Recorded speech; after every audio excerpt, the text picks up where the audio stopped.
So if you're an independent filmmaker, or really any type of filmmaker, you're probably used to shooting a couple of takes, getting what you wanted, and then because you have so much stuff to cover, you move on and set up for the next scene, or the next camera angle, or whatever it is that you're doing, because you're on a very strict time limit and you have to get stuff done.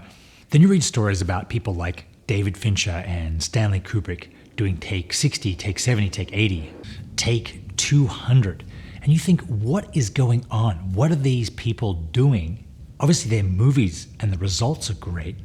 They are doing so many more takes than typical. What is it that they're getting with those crazy amount of takes? So in today's video, I'm going to break down what it is I think great directors are doing for that many takes, and if that style is going to work for you. This video isn't going to talk about doing dozens of takes because you mess up technically, because the performance is terrible, because the actor forgets their lines, because the hat in the Jackie Chan movie wouldn't stay on the coat rack in the background. I think that's still the record for the most number of takes at like some crazy amount, 500. What is it that Fincher and Kubrick were doing that required that many repetitive performances? The first thing that you need to understand is the way that these directors scheduled their films. They typically had a whole day per scene. You know, Fincher's movies are shot over months and months. Sometimes they have days for each scene. So they're paying the actors, they're paying the crew, they've secured the locations. And when they go ahead and shoot the first take, obviously they're going to do a few more takes for safety or to make sure that they got it. This is how typical directors work. So you might get to set at 7 a.m., you might set up for a couple hours, you might get your first shot off at 10 a.m., you might shoot from 10 a.m. till 12 where you break for lunch, and you'll have got your master and maybe one of your close-ups. You come back after lunch, you get the other side of the close-ups, then maybe you get some coverage, some cutaways, and you're typically done by 3 or 4 o'clock. This is a typical 2 or 3 page scene, which is about how long the average scene, talking scene is in a feature film or a TV show. What Fincher does is very different. He usually sets up some kind of moving master that is a wide that dollies or pushes into one of the close-ups. He will shoot a take of it, then play it back and see if it conveys all the information that he wants the scene to convey. Then he'll look what is working and what's not working and try again. He'll try another take of the same shot, of the same scene, and try and make it better. If it gets worse, in his opinion, or not better, then he'll try something else, maybe the opposite. So if they were dollying in fast, they might dolly in extra slow. The actors were making really intense eye contact, he'll try it with the actors not making eye contact, or the actors further apart from one another. He basically builds time into the schedule to allow him to refine a scene in ways that you couldn't possibly think of unless you're there on set. He might try different lenses, he might try tweaking the lighting. He's basically saying, I'm going to spend all day on this shot.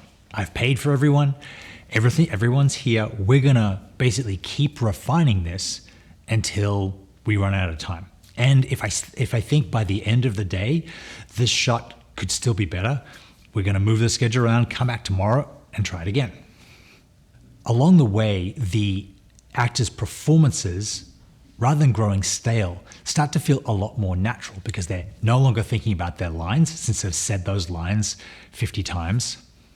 They no longer have any tension or earnestness, as he calls it, of acting because they know they'll be doing that shot again and again and again. So there's no anxiety about putting in a great performance, which in Fincher's mind reads as disingenuous. From House of Cards to Zodiac to Mindhunter, you notice that even big expressive actors in Fincher films give much more naturalistic, maybe even deadpan delivery. Fincher does not like big performances. If you contrast Daniel Craig in Knives Out to Daniel Craig's performance in Girl with the Dragon Tattoo, the Fincher version, you'll see that he recedes much more into the background, that it's the story and the filmmaking that takes center stage and not the movie star, the performance. Big actors, even stars, are just part of the toolkit of David Fincher as he tells a story. And by doing multiple takes over multiple days, you get much less of a theatrical performance and more of a no-nonsense dialogue, story-driven one.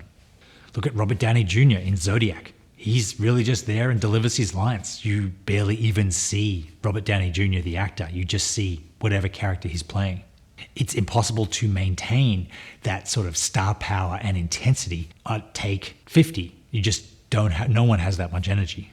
And Fincher prefers that. He wants the story to take center stage, not the actors.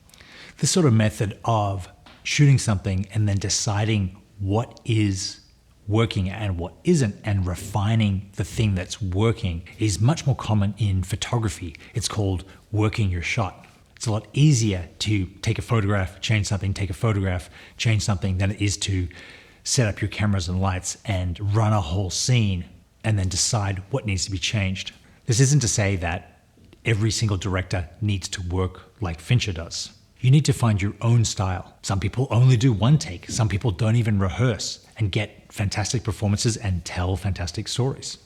Don't be afraid to do as many takes as it takes to get something that you're going to be happy with. If you're interested in more filmmaking tips like this, check out Canon Masterclass. I have a ton of long-form tutorials about filmmaking and cameras. Check out my feature film, The Devil's Fortune. There is a lot of tutorials about how I made it on Canon Masterclass. You can see it streaming on Amazon and iTunes. The link is below. Thank you very much for watching. I will see you next time.